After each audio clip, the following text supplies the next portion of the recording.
fuck it. I'm just going to talk about the Beatles.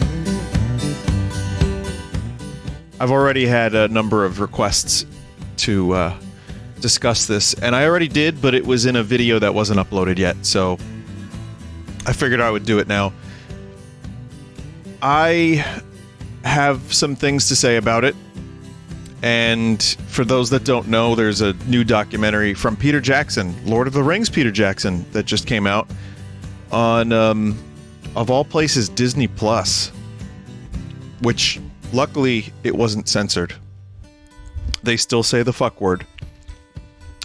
I guess, God, where do I begin? It's a huge project, and a little bit of background without going into the whole story, because you could just watch Peter Jackson do that. Basically, the Beatles recorded an album, more or less in front of cameras, in the late 60s. Things were a little bit tumultuous, you could say, and the story has always been that the sessions for Let It Be, this particular album, were, like, miserable. And Peter Jackson wanted to get all this footage recorded by a guy named Michael Hogg. Real name, Michael Lindsay Hogg. And he wanted to go through the footage, and it was all locked up in a vault, and the Beatles themselves didn't even want to see it. But PJ was like, listen, I'm going to go through it, and if it's shit, then we'll thrash it. I mean, then we'll throw it away. Then if it's too unusable, if it's overly negative, then we won't use it. And he went through the footage, and apparently he said that it was very good. Like, the footage itself was fascinating, but, you know, the music is good, and there's much more positive stuff than people expected. The album was supposed to be like a return to a live show. It was supposed to be a back-to-basics album, the band playing together and just doing what they do best. And it's one of the first albums from the Beatles that I got into, specifically the Let It Be Naked version, which I prefer, which strips out the Phil Spector nonsense. And anyway, it was their second-to-last album they recorded, but it was their last album they released. After this session, they were like, well, we should do a proper send-off. They could see the writing on the wall. So, Abbey Road was that album, which I love. But anyway, I want to talk about this because for those that don't know, and most of you know, I'm a bit of a Beatles nut. I love the music. I'm fascinated by them. I'm fascinated by their story. And I basically, whatever stuff I can come across Beatle-wise, I find interesting. Much more back in the day. It's one of those things where even though there's a lot of albums, I've heard them so many times, I've dug into them so much, that I feel like it's, you know, it's hard for me to just throw on an album without knowing how all of it goes. So when it was announced that this was going to happen, I was really excited. And while it's not my favorite album, it's one of my first Beatle albums, it's one of the ones that got me into the Beatles, and I love some songs on it very much. I think my favorite era is like Revolver, you know, Rubber Soul. I wanted to see maybe a little bit more of that stuff. And also when the band was getting along. I kind of didn't want to see a band just fighting. And I love the White Album, but that's also another period where they're kind of divided. That album, to me, is a mess, but that's why I love it so much. And that's a long story. So I was excited for this, but it wasn't like, oh my god, I need to see this. I had never seen the Let It Be movie. They recorded all that footage, and then the director, like a year later, released it after the Beatles broke up. And by all accounts, it's not that good. And it's very short. Meanwhile, Peter Jackson, you know, we're talking 12 hours of Lord of the Rings. Peter Jackson releases what was supposed to be a 6-hour cut. He added like some extra footage to it because he realized Disney might never do an extended edition. So it's like 8 hours of just behind the scenes, day by day. They have to record this album in a couple weeks before Ringo has to shoot a movie. And they have to do some kind of filming for, I think it's contractually obligated that they had to film one more movie. Then they were going to do a live show. It was going to be a whole big thing, but they wanted to write songs from scratch, or whatever they had they wanted to work on. That's the background. So it's really like there's a bit of a story throughout this whole thing.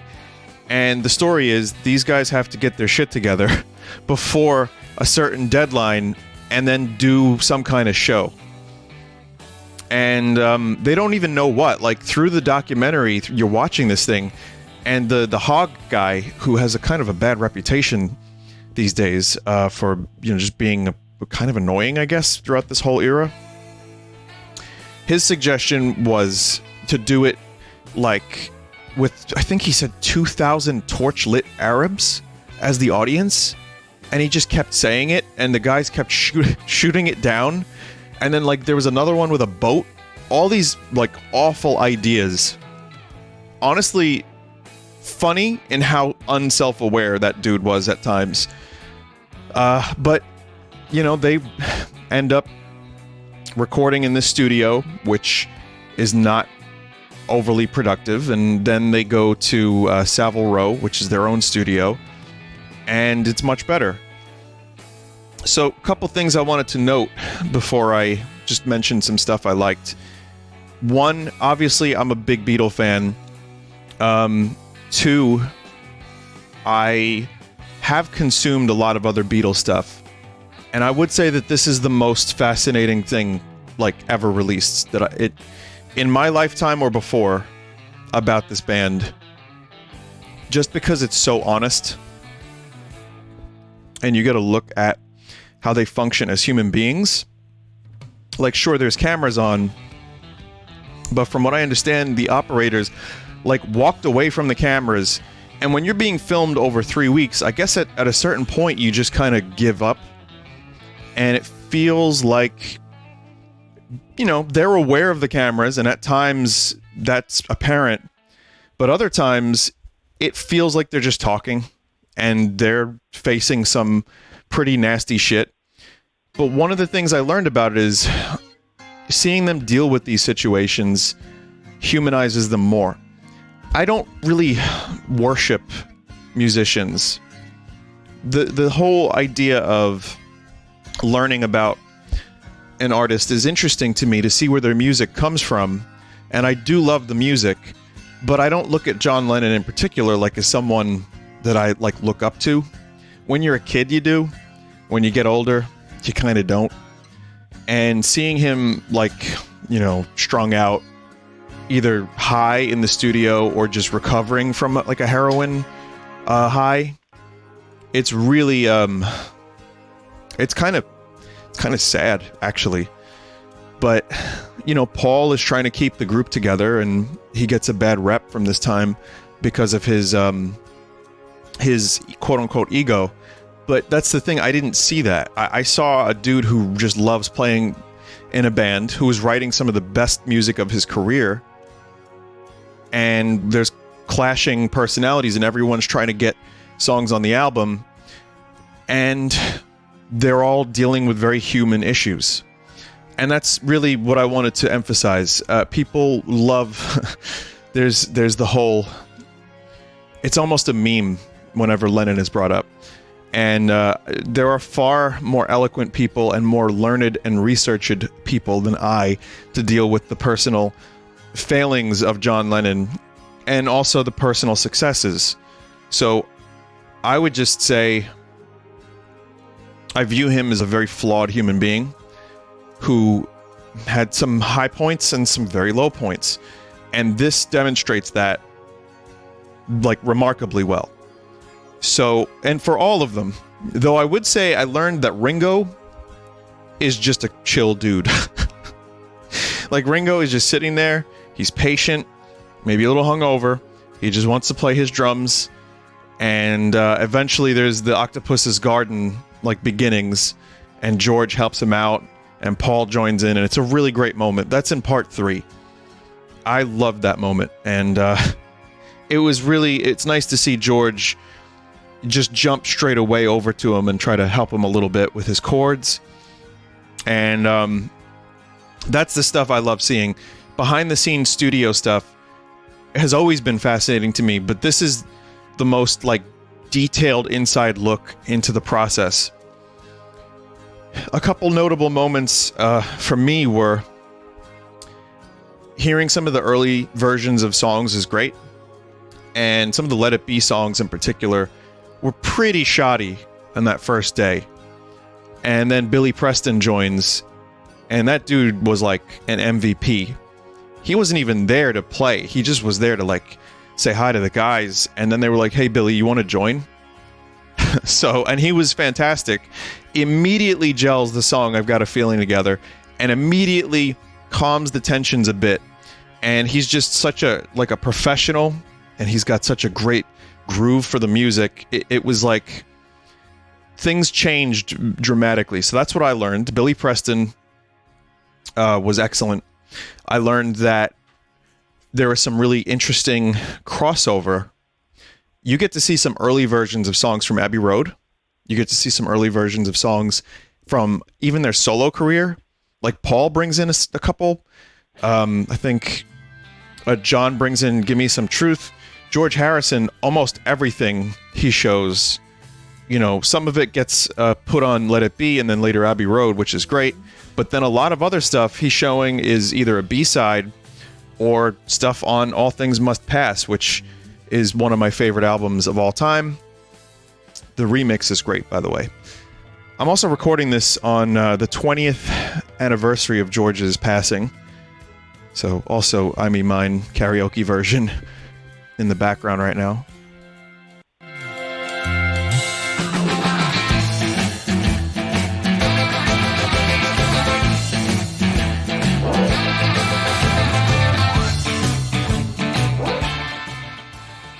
I don't believe this gets claimed, but, you know, who knows. So the George stuff was interesting because he brought in some really great songs, but he was coming into his own as a songwriter, and his own personality was starting to really shine through. And the other guys were just so used to being, you know, it's Lennon and McCartney. They wrote some of the most enduring fucking popular songs of the 60s and on. And George is like, oh, I have these songs, and sadly they don't always give him the time of day. Paul's a little bit more helpful. John waltzes to I Me Mine, and Ringo is always just there. So that, it's a little bit upsetting. The famous argument of Paul and George where, you know, George is like, I'll do whatever pleases you, whatever you want me to play. That's in there. But the context is that people were getting fed up. They were in a weird studio, and Paul is trying to push this thing along. Like, I have a lot of respect for Paul McCartney in this particular project. He really wanted this thing to just gel. And he's bringing in some songs. George isn't playing them the way he would like. And he's gently nudging him, and then George gets upset. The thing is, I understand both perspectives. But seeing the cracks of the band breaking up actually happen on film is pretty unreal. So I didn't want to see that stuff necessarily because it's just painful. There's a moment where George quits the band. John isn't picking up his phone or something. Like, there's a possibility that Join. Hi, my name is Join Loinen. Welcome to the Beatles. So, yeah. John. There's a possibility that John won't even show up again. And Paul, they're having a meeting, they're talking. Just Paul, Ringo, and a couple people, and Paul says, and then there were two. And he just looks gutted. And it's kind of prescient in a way because of, you know, where things ended up going, and it's very sad. But that moment, I can actually show you. That moment was really upsetting to me, but I also feel like who knew what was going to happen here? Just seeing it all, though, in like really good quality, That's the other thing that's mind-blowing. Pressure on him. That Here. he'd go your way a bit more. I don't know. And then number 2. So the quality of this video is not that great, but I could see that Paul just loved being in that band. They all do love each other, and that really comes through. And I think they just enjoy being around each other, but they'd been doing it for 10 years. There's emerging egos. There's old, issues that you have when you're around anyone in close proximity for years. And it becomes kind of sad, really, because when they are gelling and they're playing and they're doing their thing and they're having fun, part of me is like, oh, they just had such a good chemistry and they did love each other, and it was one of those things where you can't force chemistry, and they had it, and it was just so much external stuff that kind of bogged them down. But Paul in particular, I really felt bad for. I was never really a McCartney guy when I was younger, but as I'm older, I have a lot more respect for him. And again, he really tried to... He even says in this documentary, like, I don't want to be the boss. I want to be a band member. But people are... George is doing different things. He's more into his religion at the time. John is into Yoko at the time and into heroin. Ringo is just happy to be there, and Paul's like, well, we should make this work. We're the people expect this. We're the Beatles, and people don't put in 100%, and he kind of becomes the bad guy. Not to say he didn't have an ego, not to say that he wasn't, that he was a perfect angel, but I do think that he just wanted to. This is what I got from the documentary. And maybe this kind of is contrary to the legends of what the Beatles were going through at this time. What I got was that at this time, Paul wants to keep this thing going. And he always said, like, I never thought I would leave this band. And, when they are playing, it's fun to watch. And then when, they finally get their shit together and start recording, it sounds really good. And then there's the rooftop concert. I'll get to that in a minute. Anyway, that was a little long-winded. Sorry about that. So you can see them. They're laughing. Peter Jackson even said it. The rumor of, they're all fighting. John and George punch each other out. And that's why George leaves the band. None of that happened. There's tension. There's blemishes. There's some stuff that, they recorded without... They hit a microphone in a fucking flower pot. And that conversation between Paul and John is pretty insane, knowing where the Beatles would end up going. And knowing that it is so incredibly candid. Which raises some other moral questions about... But, they signed up for this project, and that was the point. Truthfully, this is like reality TV before reality TV. And there's the cursed logo. A couple other moments were Paul inventing Get Back, the song, out of like thin air. Literally just strumming, coming up with a melody. And George is yawning. Ringo starts playing on his knees, and you watch Paul like pull this song out of nowhere, and it's incredible. And as someone who I like to, I don't want to insert myself into this Beatle discussion too much, but I am in the studio a lot. I love being in a recording studio, and I love playing and writing. I love writing more than playing. So for me, watching this stuff is incredibly relevant to my interests. And it's something that makes me really happy to see, especially when the creativity is like just flowing. So I love that. And again, all these guys, except really John at the time, because he was just having probably a weird couple months. They brought in some great songs. So, watching Let It Be formulate was great. Lots of jokes. John has a Boy Scout joke in part 2 that I couldn't. I was like, is this really on Disney Plus? Just good, witty sense of humor, but without like them being in a press conference. So that was cool. Watching George quit the band, as hard as it was at least fascinating. Watching George start the song Something, and then bring in like All Things Must Pass, which almost was a Beatles song. Old Brown Shoe, which is a great one, that's like a B-side. Stuff like that I enjoyed seeing, like almost more than anything else. Like I said, Billy Preston was great. I wish there was more footage of him, but someone brought in a stylophone, that little thing I have, and it was like a new thing at the time, and seeing Billy Preston lose his shit over it was great. Also seeing the dynamics between like George Martin, who was on and off again at this place, the studio, was interesting, and how much they respected him. And he also kind of had a really good sense of humor about this stuff. Watching John play guitar like really well on a lot of occasions, like lead guitar and also like a little slide guitar, was fun. Seeing them play different instruments than they're used to.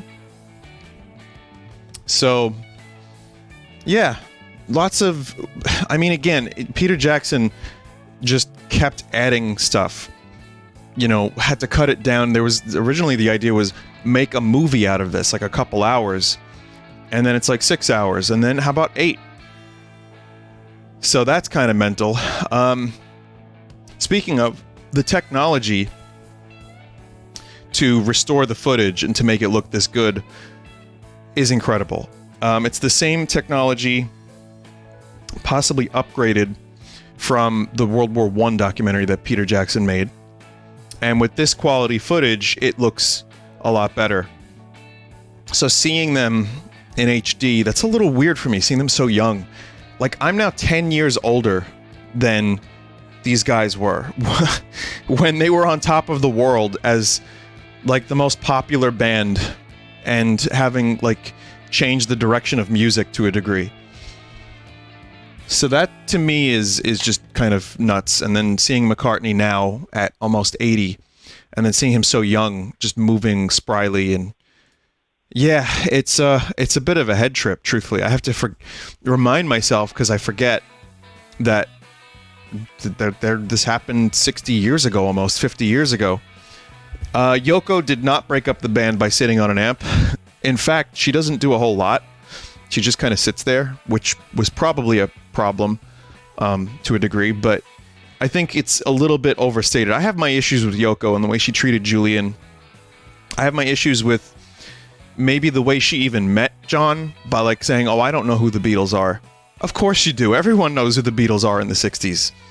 So there's some issues, but she just kind of sits there. She doesn't seem rude. She's not like throwing barbs at people. I don't think that's the primary reason. I think it's a factor, but not the reason. Especially when you watch this full thing, you're like, all right, well, maybe that part of it is overstated a bit. Like everything, it's not just something you can sum up in one sentence. Nuance is important, and especially in the case of, people's interactions and relationships with each other. I mean, these guys were like brothers, and I'm sure there are people who know, if as much or more about the Beatles than I do watching this, which is maybe why you clicked it. And how they had to be on tour together for years. They recorded together. They put out so many albums in that short amount of time. You get sick of each other. You learn each other's bullshit. You learn each other's tells.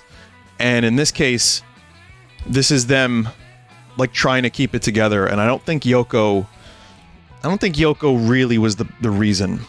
So just throwing that out there. It was fun to see Linda's daughter comes into the studio, and Ringo is great with kids. They're laughing. John has her sing. At one point, she sings and she's like screaming. She's a little kid. And John's like, sounds like Yoko. And that had me rolling. That was a good moment. I like the very self-aware, like, they know who they are and where they are at this point in time. And it's interesting to see them still working and trying to just create these I guess stripped back versions of songs. After Magical Mystery Tour, even the White Album had some, elaborate production here and there when it wasn't like acoustic. And then just go into like, oh, we're gonna just play all four of us. It was good. Also, again, Billy Preston immediately knew what to do, immediately got the vibe. So that was good. Let's see. Again, not my favorite album, especially I don't like Long and Winding Road all that much, which is the one playing behind this right now. It's okay. But I feel like, George had like For You Blue and I Me Mine are great. But at the time, he was toying with All Things Must Pass, which to me is a way better song than this one. But let's see. So yeah, I'm gonna read a couple of my notes. Octopuss's Garden. This is all before the Rooftop. I'm gonna get to that. The Beatles love to eat toast. That I've learned. It's like they survived on toast and tea. So that was interesting. I like John making jokes via Beatles songs, lyrics with Paul. That was, again, they knew who they were. They were not afraid to just laugh about their legacy. It wasn't sacred, it wasn't holy. It was just for fun. The conversations when they got heavy were honest. It didn't seem any worse than any usual working relationship. Like the flower pot conversation, there was stuff in there that was a little tough to hear, I'm sure, for Paul, but Paul acknowledged that maybe he was wrong in some ways, and so did John. So I thought, again, they were at least amicable with each other and willing to communicate. And that's all until, of course, Alan Klein gets involved. That's a long story. If you want, look it up yourself. But Alan Klein, there are seeds of that, and that made me kind of mad, especially to see John like, oh, I love this Alan Klein guy. Like, dude, not a good choice.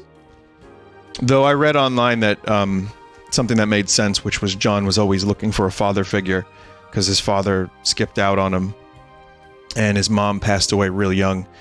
And John was maybe just looking for someone to help solve their problems after their manager, Brian Epstein, passed away. So Alan Klein was probably more to blame for the breakup than anyone else. Another thought I had was, how do you think Paul feels watching this and seeing Linda with him? That's a heartbreaking thought. I don't like that thought, but yeah. Peter Sellers drops by, and he is awkward and weird and does not gel with the guys and leaves. That was a strange moment. Yeah. And now the host of this evening. I enjoyed that, even though it was repeated multiple times, but I think it worked because they had just done the Rock and Roll Circus with the Stones.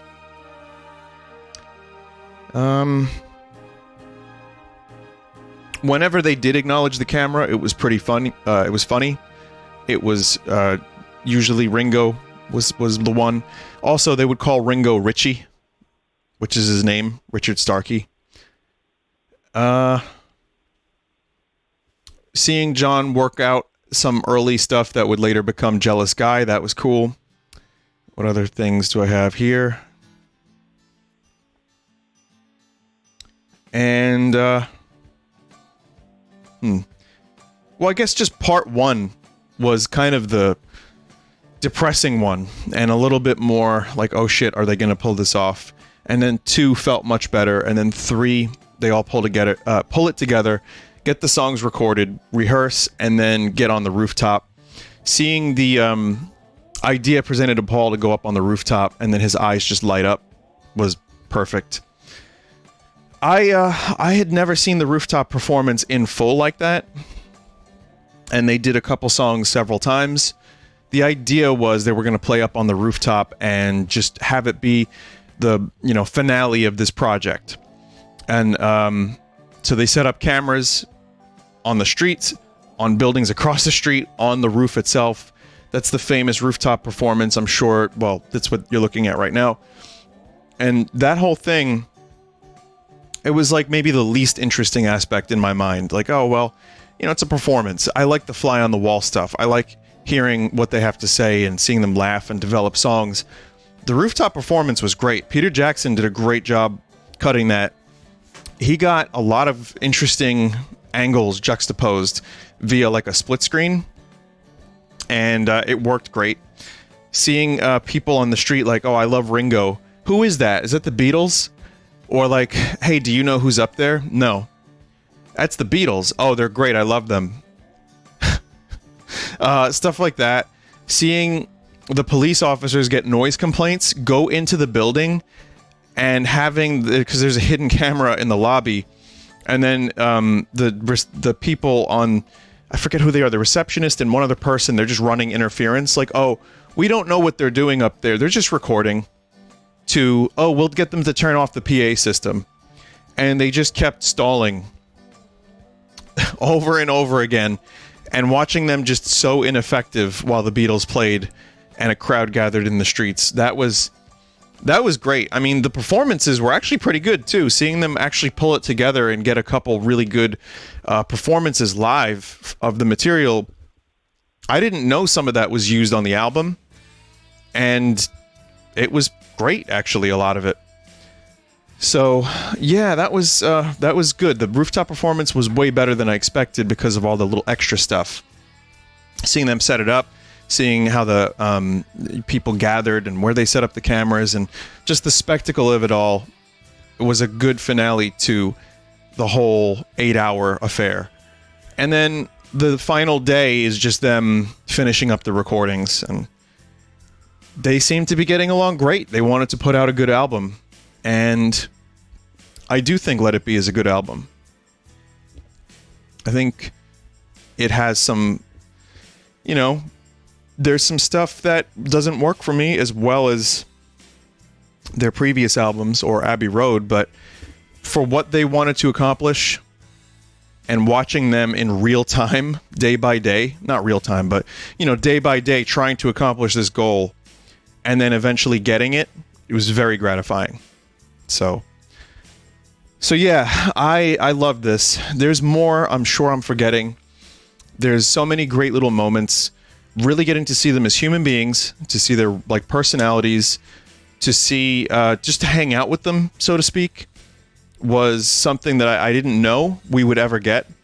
It's something I didn't know I wanted.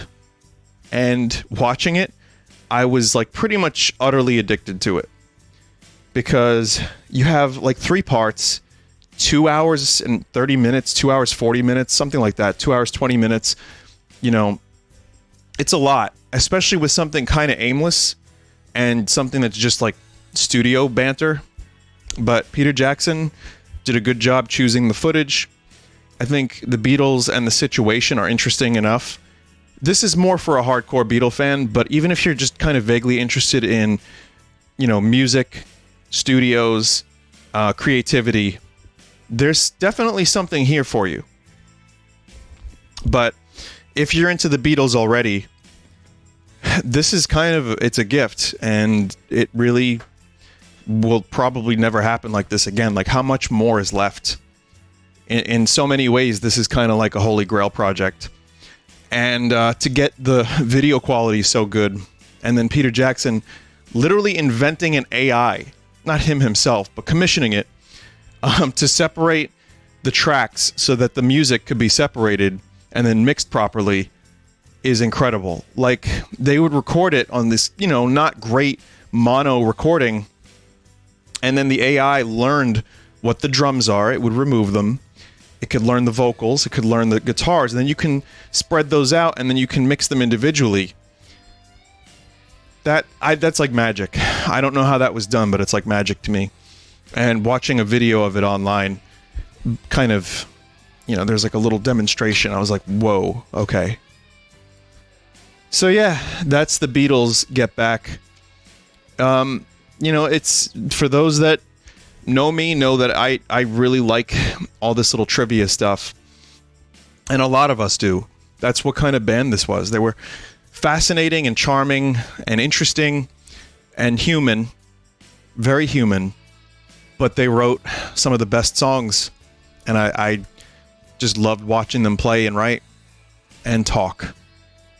And thank you for watching me and listening to me talk.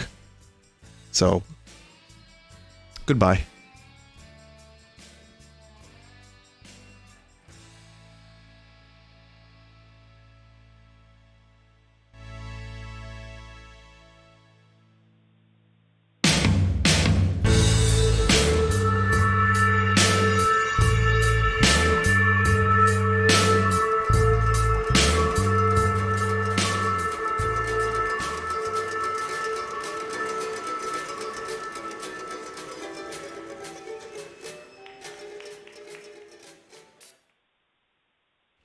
Also, thanks to Ryohei Kanayama on YouTube for these karaoke versions. You can check out that channel if you'd like very good karaoke versions of the Beatles songs without vocals.